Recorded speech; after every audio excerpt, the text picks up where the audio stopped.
अपनी घड़ियां मिलाइए, दोपहर के बजे ठीक 2। नमस्कार, मैं हूं राशिद। बुलेटिन की शुरुआत करेंगे बड़ी खबर के साथ। ब्रेकिंग न्यूज आ रही है, लियाकत की गिरफ्तारी पर सवाल उठे हैं, जिसके बाद गृह मंत्रालय ने इसकी एनआईए से जांच करने के आदेश दिए हैं। जम्मू कश्मीर सरकार ने लियाकत की गिरफ्तारी पर सवाल उठाए थे, आपको याद होगा, और इसकी एनआईए से जांच करवाने की मांग की थी, जिसके बाद आज गृह मंत्रालय में अहम बैठक हुई।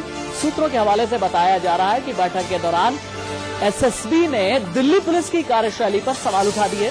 जम्मू कश्मीर सरकार ने लियाकत की गिरफ्तारी की जांच एनआईए से करवाने की मांग की थी। आपको बता दें कि गोरखपुर से दिल्ली आते वक्त लियाकत अली शाह को गिरफ्तार किया गया था। उसकी निशानदेही पर ही दिल्ली के जामा मस्जिद इलाके के एक होटल से हथियार और विस्फोटक बरामद हुए थे। इतना ही नहीं, पूछताछ में लियाकत शाह ने दिल्ली एनसीआर में 6 आतंकियों के छिपे होने की बात भी कही थी। साथ ही यह भी कहा था कि वो दिल्ली में आत्मघाती हमले की तैयारी में है।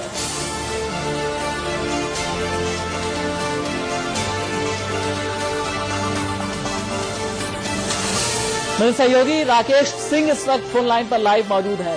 राकेश, क्या एनआईए जांच दिल्ली पुलिस और जम्मू कश्मीर पुलिस के कॉन्फ्लिक्टिंग वर्जन का नतीजा है या उमर अब्दुल्ला की चिंताओं का?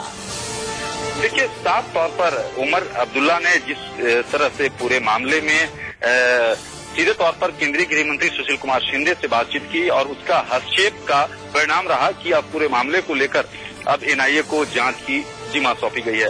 राशिद, सबसे पहले इंडिया न्यूज ने इस खबर को ब्रेक किया था और साफ तौर पे कहा था कि पूरे मामले को एनआईए जांच करेगी, और वही हुआ। बैठक के बाद तय हो गया कि एनआईए जांच करेगी। लेकिन दिल्ली पुलिस कमिश्नर से जब सवाल किया गया तो उन्होंने कहा कि इसके बारे में उनके पास जानकारी नहीं है, क्योंकि उन्हें विशेष तौर पर केंद्रीय गृह सचिव ने उन्हें बैठक के लिए बुलाया था। दिल्ली पुलिस कमिश्नर नीरज कुमार बैठक में शामिल थे, लेकिन उन्होंने कहा कि ये आईबी की जानकारी नहीं थी। ये स्पेशल सेल जो है दिल्ली पुलिस के स्पेशल सेल, उसकी जानकारी थी, और अभी भी वो स्पेशल सेल को बैक कर रहे हैं। यानी कहीं न कहीं दिल्ली पुलिस के लिए ये पूरा मामला, जिस तरह से एनआईए को जांच का जिम्मा सौंपा गया है, तो ये दिल्ली पुलिस के लिए एक बड़ा झटका के तौर पर। इसके अलावा भी राकेश, मुझे ये बताइए, एसएसबी ने बैठक के दौरान दिल्ली पुलिस की कार्यशैली को लेकर किस तरह के सवाल खड़े किए हैं? देखिए, सीधे तौर पर केंद्रीय गृह मंत्री सुशील कुमार शिंदे ने भी दिल्ली पुलिस से के जो सूत्रों से हमें जानकारी मिल रही है, अंदर खाने से जो बैठक हुई है, कार्यप्रणाली पर भी उन्होंने सवाल उठाए हैं। लेकिन दिल्ली पुलिस कमिश्नर को केंद्रीय गृह सचिव ने बुलाया और इस पूरे मामले पर जो है जानकारी ली कि आखिरकार जिस तरह से जम्मू कश्मीर के मुख्यमंत्री ने भी कई सवाल खड़े किए हैं दिल्ली पुलिस की कार्यप्रणाली पर, और केंद्रीय गृह मंत्री भी कहीं न कहीं उसको लेकर खुश नहीं है। केंद्रीय गृह मंत्री सुशील कुमार शिंदे ने टेलीविजन पर बयान देने से मना किया, लेकिन उन्होंने इस बात की जरूर पुष्टि की राशिद की इस पूरे मामले की एनआईए की जांच का जिम्मा सौंपा गया है। इंडिया न्यूज ने सबसे पहले ये अपने दर्शकों को बताया था। एक बार अपने दर्शकों को मैं बता दूं कि असल में पेच फंसा किस तरीके का था, ये हमारे दर्शक जान जाएं। दिल्ली पुलिस के हत्थे चढ़ा था आतंकी लियाकत शाह। मामला जो है दिल्ली और जम्मू कश्मीर की पुलिस के बीच विवाद में फंसा। लियाकत की गिरफ्तारी पर जम्मू कश्मीर में हंगामा खड़ा हुआ। दिल्ली पुलिस का कहना था कि लियाकत हिजबुल का आतंकी है, वो दिल्ली में आतंकी हमले की साजिश की नीयत से आया था।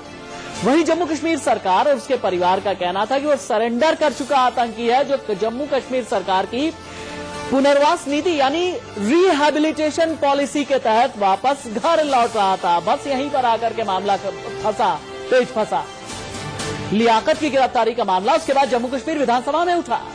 विधानसभा में हंगामे के बाद जम्मू कश्मीर के मुख्यमंत्री उमर अब्दुल्ला ने इस बारे में गृह मंत्री सुशील कुमार शिंदे से बात की और लियाकत की गिरफ्तारी से जुड़े जो तमाम फैक्ट्स हैं, जो तमाम तथ्य हैं, उनकी एनआईए से जांच की मांग की।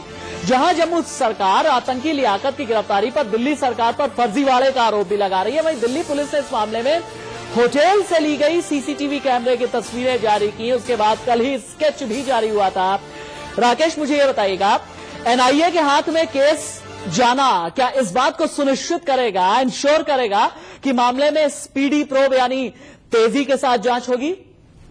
देखिए, साफ तौर पर जिस तरह से जो सवाल खड़े हुए हैं राशिद, उसको लेकर जो संदेह है जम्मू कश्मीर सरकार की, उसको दूर की जाएगी। और साथ ही साथ अगर दिल्ली पुलिस को लेकर कई बार इस तरह के सवाल खड़े होते रहे हैं पहले भी, तो उसकी भी जांच की जाएगी कि आखिरकार दिल्ली पुलिस ने जो हिजबुल मुजाहिदीन के लियाकत को हिजबुल मुजाहिदीन का आतंकी कहा है और उसकी गिरफ्तारी जिस तरह से हुई है, तो कहीं न कहीं क्या वो सही था।